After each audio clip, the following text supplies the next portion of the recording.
Hi friends, ഇന്നത്തെ ക്ലാസ്സിൽ നമ്മൾ പഠിക്കാൻ പോകുന്നത് സിമ്പിൾ ടെൻസിലെ അവസാനത്തെ ടെൻസിനെ കുറിച്ചാണ്. സിമ്പിൾ ടെൻസിലെ ഫ്യൂച്ചർ സിമ്പിൾ ടെൻസ് അല്ലെങ്കിൽ സിമ്പിൾ ഫ്യൂച്ചർ ടെൻസിനെ കുറിച്ചാണ് നമ്മളിന്ന് പഠിക്കാൻ പോകുന്നത്. അപ്പോൾ സിമ്പിൾ ഫ്യൂച്ചർ ടെൻസ് ഈ സിമ്പിൾ ടെൻസിൽ തന്നെ ഏറ്റവും സിമ്പിളായിട്ടുള്ള ഒരു ഭാഗമാണ്. അപ്പോൾ നിങ്ങൾക്ക് മനസ്സിലാവും ഇപ്പോൾ നമ്മൾ സിമ്പിൾ പ്രസൻറ്റ് ടെൻസിലും സിമ്പിൾ പാസ്റ്റ് ടെൻസും ഒക്കെ പഠിച്ച സമയത്ത് ഈ സിമ്പിൾ അത് വെച്ച് നോക്കുമ്പോൾ സിമ്പിൾ ഫ്യൂച്ചർ ടെൻസിൻ്റെ ഒരു ഗുണം എന്താണെന്ന് പറഞ്ഞാൽ ഫോമാറ്റ് ഭയങ്കര സിമ്പിളാണ്. ഓക്കെ, അതിൽ മിസ്റ്റേക്സ് വരുത്താനുള്ള സാധ്യത എന്ന് പറയുന്നത് വളരെ കുറവാണ്. ഫോമാറ്റ് എന്ന് പറയുന്നത് നമ്മൾ ആദ്യം സബ്ജക്റ്റ് എഴുതും, അതിനുശേഷം വിൽ അല്ലെങ്കിൽ ഷാൽ എഴുതും, അതിനുശേഷം വേർബ് എഴുതും, പിന്നെ ഒബ്ജക്റ്റ് എഴുതും, പിന്നെ ടൈം എഴുതും. അപ്പോൾ ഇതിൽ സംശയം വരും, വില്ലും ഷാലും നമ്മൾ എവിടെ യൂസ് ചെയ്യും, എന്താണ് തമ്മിലുള്ള വ്യത്യാസം? സത്യത്തിൽ നമ്മൾ സ്പോക്കൺ ഇംഗ്ലീഷിൽ സംസാരിക്കുമ്പം നമ്മൾ മിക്കയിടത്തും subject plus will plus verb plus object plus time ആണ് യൂസ് ചെയ്യുന്നത്. ഷാൽ അധികം യൂസ് ചെയ്യാറില്ല. പക്ഷേ ഇൻ കേസ് നിങ്ങൾക്ക് ഷാൽ യൂസ് ചെയ്തേ പറ്റുള്ളൂ എന്നാണെങ്കിൽ നമുക്ക് ഐ യു വി എന്നീ സബ്ജക്റ്റിൻ്റെ കൂടെ ഷാൽ യൂസ് ചെയ്യാവുന്നതാണ്. ഷാൽ ഒരു ഓൾഡ് ഇംഗ്ലീഷ് യൂസേജ് ആണ്, ഷാൽ അധികം യൂസ് ചെയ്യാറില്ല ആരും. പക്ഷേ നിങ്ങൾക്ക് യൂസ് ചെയ്തേ പറ്റുള്ളൂ എന്നാണെങ്കിൽ യൂസ് ചെയ്യാം. യൂസ് ചെയ്യുകയാണെങ്കിൽ ഐ യു വി എന്നീ വാക്കുകൾ സബ്ജക്റ്റായിട്ട് വരുന്ന സമയത്ത് നിങ്ങൾക്ക് യൂസ് ചെയ്യാവുന്നതാണ്. അപ്പോൾ ഇതാണ് ഫോമാറ്റ്. ആദ്യം നമ്മൾ സബ്ജക്റ്റ് എഴുതും, അതിനുശേഷം വിൽ അല്ലെങ്കിൽ ഷാൽ എഴുതും, അതിനുശേഷം വേർബ് എഴുതും, ഒബ്ജക്റ്റ് എഴുതും, ടൈം എഴുതും. ഇനി നിങ്ങൾക്ക് എല്ലായിടത്തും വേണമെങ്കിൽ എല്ലാ ടൈമിലും സംസാരിക്കും വേണമെങ്കിൽ നിങ്ങൾക്ക് ഷാൽ യൂസ് ചെയ്യാം, അല്ലെങ്കിൽ എല്ലാ സമയം സംസാരിക്കുമ്പോൾ നിങ്ങൾക്ക് വേണമെങ്കിൽ വിൽ യൂസ് ചെയ്യാം. അങ്ങനെ കുഴപ്പമൊന്നുമില്ല. പക്ഷേ ഷാൽ എന്ന് പറയുന്നത് നിങ്ങൾ മനസ്സിലാക്കേണ്ട കാര്യം ഒരു ഓൾഡ് ഇംഗ്ലീഷ് യൂസേജ് ആണ്, അധികം ആരും യൂസ് ചെയ്യാറില്ല. പക്ഷെ നിങ്ങൾക്ക് യൂസ് ചെയ്യണമെങ്കിൽ യൂസ് ചെയ്യാം. ഓക്കെ, ഇനി നമുക്ക് കുറച്ച് എക്സാമ്പിൾസ് നോക്കാം. എക്സാമ്പിൾസ് നോക്കുമ്പോഴത്തേക്ക് ആദ്യത്തെ എക്സാമ്പിളാണ് ഞാൻ പുതിയ ഒരു ഭാഷ പഠിക്കും. ഞാൻ പുതിയ ഒരു ഭാഷ പഠിക്കും. ഇപ്പോൾ സിമ്പിൾ ഫ്യൂച്ചർ ടെൻസിൻ്റെ ഫോമാറ്റ് നമ്മൾ പഠിച്ചു. എന്തിനാണ് എപ്പോഴാണ് നമ്മൾ സിമ്പിൾ ഫ്യൂച്ചർ ടെൻസ് യൂസ് ചെയ്യുന്നതെന്ന് നമുക്ക് നോക്കാം. ഫ്യൂച്ചറിൽ ഒരു കാര്യം നടക്കും, നടന്നിട്ട് അത് എൻഡ് ചെയ്യും. ഫ്യൂച്ചറിൽ ഒരു കാര്യം നടന്ന് കംപ്ലീറ്റ് ആകും, ഒരു ആക്ഷൻ നടന്ന് കംപ്ലീറ്റ് ആകും എന്ന് പറയാനായിട്ടാണ് നമ്മൾ സിമ്പിൾ ഫ്യൂച്ചർ ടെൻസ് യൂസ് ചെയ്യുന്നത്. ഫ്യൂച്ചറിൽ ഒരു കാര്യം നടന്നുകൊണ്ടേയിരിക്കും, ഒരു പോയിന്റ് ഓഫ് ടൈം വരെ നടന്നുകൊണ്ടേയിരിക്കും എന്നല്ല, ഫ്യൂച്ചറിൽ ഒരു കാര്യം നടക്കും, അതായത് തുടങ്ങും എൻഡ് ചെയ്യും എന്ന് പറയാൻ വേണ്ടിയിട്ടാണ് നമ്മൾ സിമ്പിൾ ഫ്യൂച്ചർ ടെൻസ് യൂസ് ചെയ്യുന്നത്. അപ്പോൾ ഈ എക്സാമ്പിളിൽ തന്നെ നിങ്ങൾക്ക് മനസ്സിലാവും, ഞാൻ പുതിയൊരു ഭാഷ പഠിക്കും. അത് ഫ്യൂച്ചറിൽ കംപ്ലീറ്റ് ആകുന്ന ഒരു ആക്ഷനെ കുറിച്ചാണ് നമ്മൾ പറയുന്നത് അല്ലേ. ഫ്യൂച്ചറിൽ ഇങ്ങനൊരു കാര്യം സംഭവിക്കും, ഭാവിയിൽ ഇങ്ങനെ ഒരു കാര്യം സംഭവിക്കും എന്ന് പറയാൻ വേണ്ടിയിട്ടാണ് നമ്മൾ സിമ്പിൾ ഫ്യൂച്ചർ ടെൻസ് യൂസ് ചെയ്യുന്നത്. ഞാനൊരു പുതിയ ഭാഷ പഠിക്കും. ഈ സെൻറ്റൻസ് നമ്മൾ എങ്ങനെ ഇംഗ്ലീഷിൽ എഴുതും എന്ന് നോക്കാം. അപ്പോൾ ഇവിടെ നമ്മൾ ആദ്യം എഴുതേണ്ട സബ്ജക്റ്റാണ്. ഇവിടെ എന്താണ് സബ്ജക്റ്റ്? ആരെക്കുറിച്ചാണ് നമ്മൾ സംസാരിക്കുന്നത്? ഞാനൊരു പുതിയ ഭാഷ പഠിക്കും എന്നാണ് പറയുന്നത് അല്ലേ. അപ്പോൾ ഞാനാണ് ഇവിടുത്തെ സബ്ജക്റ്റ് ഐ. ഇനി എന്താണ് ഇവിടുത്തെ വേർബ്? ഞാനൊരു പുതിയ ഭാഷ പഠിക്കും എന്നുള്ളതാണ് വേർബ്. അപ്പോൾ നമുക്കതിന് പഠിക്കുക എന്നുള്ളതിന് സ്റ്റഡി എന്ന് പറയും. പഠിക്കും എന്നുള്ളതിനോ വിൽ സ്റ്റഡി എന്ന് പറയാം. അല്ലെങ്കിൽ ഐ ആണ് സബ്ജക്റ്റ് എന്നുള്ളത് കൊണ്ട് വേണമെങ്കിൽ നമുക്ക് ഷാൽ സ്റ്റഡി എന്നും പറയാം. ഐ ഷാൽ സ്റ്റഡി അല്ലെങ്കിൽ ഐ വിൽ സ്റ്റഡി. ഞാൻ പഠിക്കും. ഐ ഷാൽ സ്റ്റഡി അല്ലെങ്കിൽ ഐ വിൽ സ്റ്റഡി. എന്താണ് പഠിക്കും എന്ന് പറയുന്നത്? ഞാനൊരു പുതിയ ഭാഷ പഠിക്കും എന്നാണ് പറയുന്നത് അല്ലേ. അപ്പോൾ അതാണ് അവിടെ ഒബ്ജക്റ്റ്. പുതിയ ഭാഷയാണ് ഇവിടുത്തെ ഒബ്ജക്റ്റ്. ഐ വിൽ സ്റ്റഡി അല്ലെങ്കിൽ ഐ ഷാൽ സ്റ്റഡി. പുതിയ ഭാഷ എന്ന് എങ്ങനെ പറയും ഇംഗ്ലീഷിൽ? A new language. Okay, I will study a new language എന്ന് പറയാം, അല്ലെങ്കിൽ I shall study a new language എന്ന് പറയാം. രണ്ടും കറക്റ്റാണ്. ഒന്നുകിൽ വിൽ അല്ലെങ്കിൽ ഷാൽ യൂസ് ചെയ്യാവുന്നതാണ്. ഇനി ഇത് വേറൊരു രീതിയിൽ നമുക്ക് ആക്ച്വലി എഴുതാം. ഓക്കെ, ഉദാഹരണത്തിന്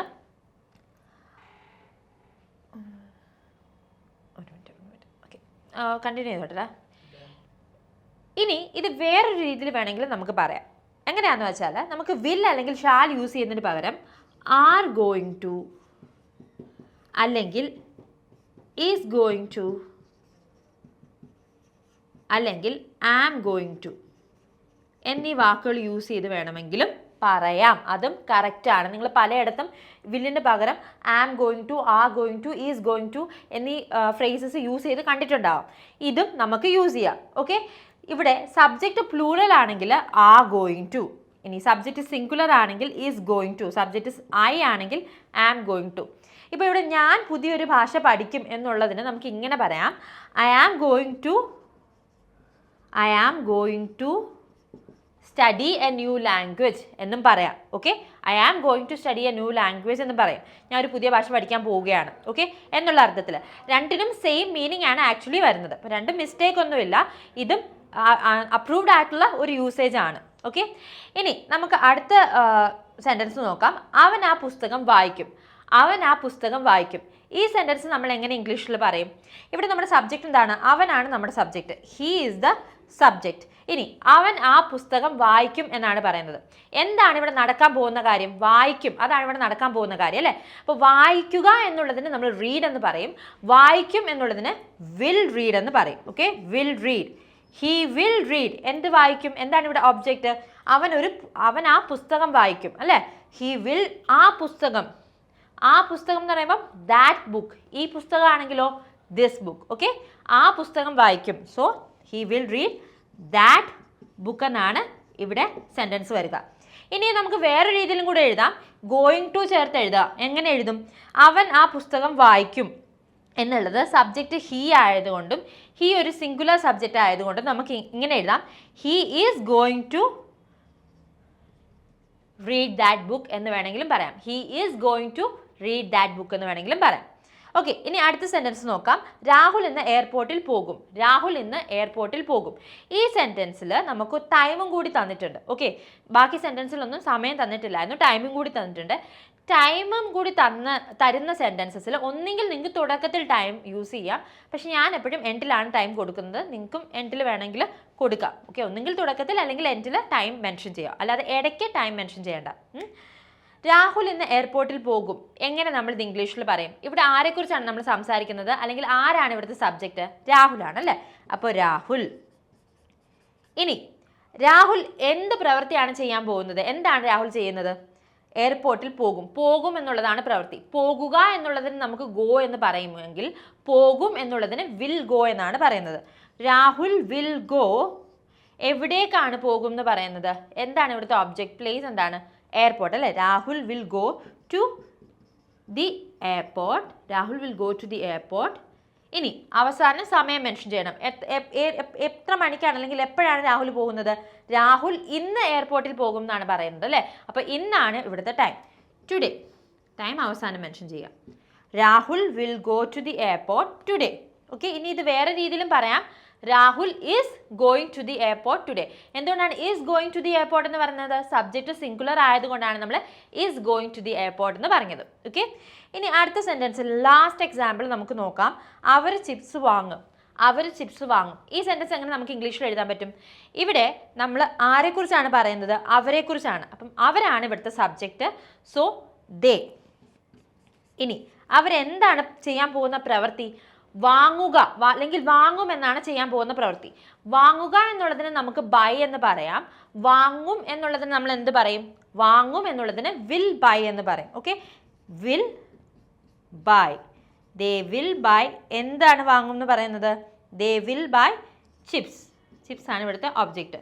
നമുക്ക് ഇങ്ങനെയും പറയാം. They are going to buy എന്നും പറയാം. They are going to buy chips. They are going to buy chips. Okay, അപ്പോൾ എപ്പോഴും ശ്രദ്ധിക്കുക, ഭാവിയിൽ ഒരു കാര്യം നടക്കും.